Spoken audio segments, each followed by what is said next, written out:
X-Men is a collection of science fiction comic book characters as superheroes and occasionally superheroes in the Marvel Universe. Created by Stan Lee and Jack Kirby, they debuted in X-Men #1, released in September 1963.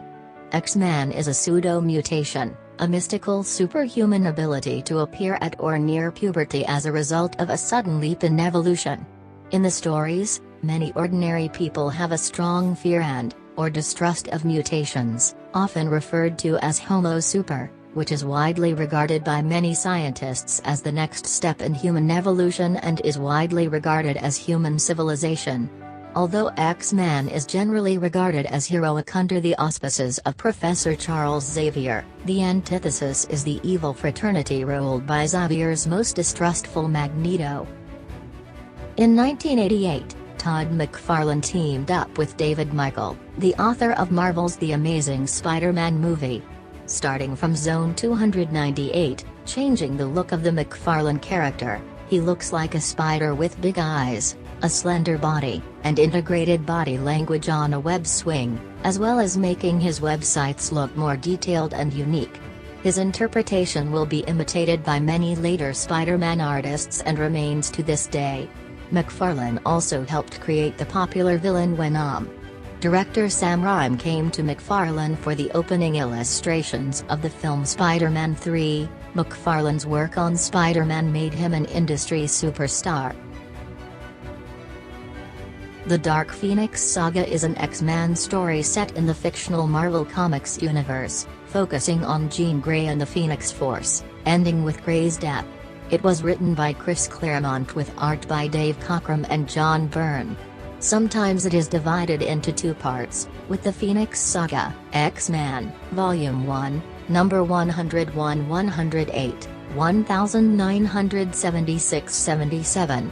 Grey mentions the power and repair assumptions of M'Kraan Crystal and the Dark Phoenix Saga, X-Men Volume 1, number 129-138, 1980. To her rape and fall.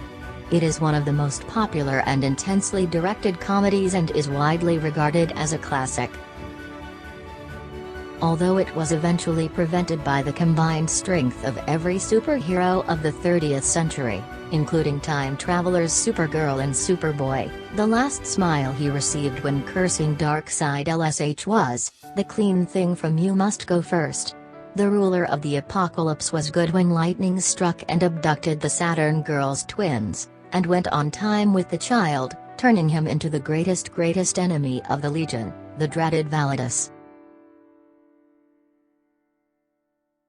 The cover, with Watchmen #1, released 6 months later, in September 1986, seemed to show a sea of change in the way the comics were sold to the public, showing greater trust in older and more modern audiences. Now more than 15 years old, the cover has been laundered, ironic, wiped out, stolen and reproduced more than any other image of the era. It's a simple composition, but one with a tremendous mood and curiosity. Miller, who relies on Batman's iconic silhouette to carry the narrative weight of the cover, delivers an excellent amount of information with this minimal composition. This, coupled with Batman's first detective comic appearance, is very important to the genre. Published in November 1974, The Hulk 181 was written by Len Wein and illustrated by Herb Triumph. The comedy featured the animal theme Wolverine. Originally created as a discarded character for an adventure event in Canada, Wolverine had a very brief introduction to the Incredible Hulk number 180. This stranger was once considered his first real appearance. Over the past 10 years some problems have been avoided and the Hulk 180 has fallen into disrepair. In 1975, Wolverine appeared as a new member of the giant X-Men #1. His popularity and legend grew over the next few decades, until he contributed to a series of his own short series and a solo title in 1988. DC and Marvel are two brothers who personify the comic universe and are aware of each other's existence. They challenge each other for a dual series involving the best superheroes relevant to each universe. There are 11 primary battles between the heroes, and the return of the 5 battles is determined by fan votes. One side of the story doesn't seem to be winning, but Marvel eventually gets more votes than DC.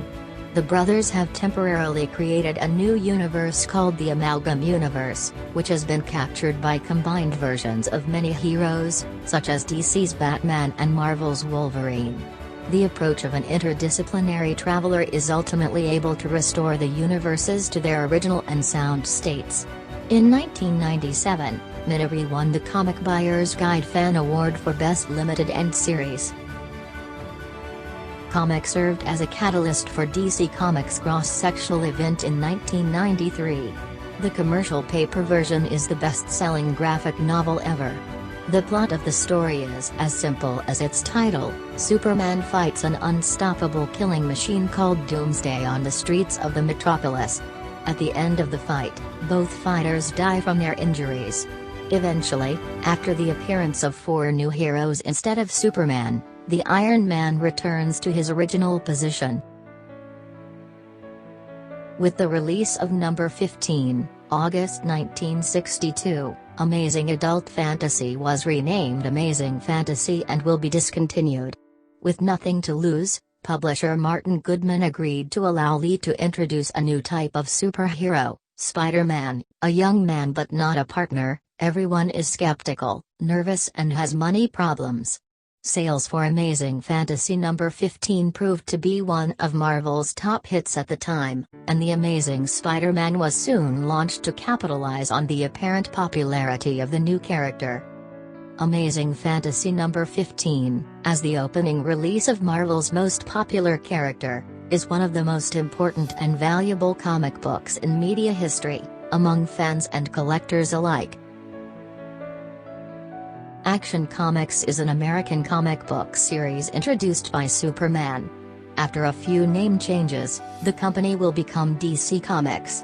Jerry Siegel and Joe Shuster saw their creation of Superman, aka Kal-El, originally Kal-El, launched in Action Comics number 1 in April 1938, June cover. Approximate current value, near mint, $1,380,000.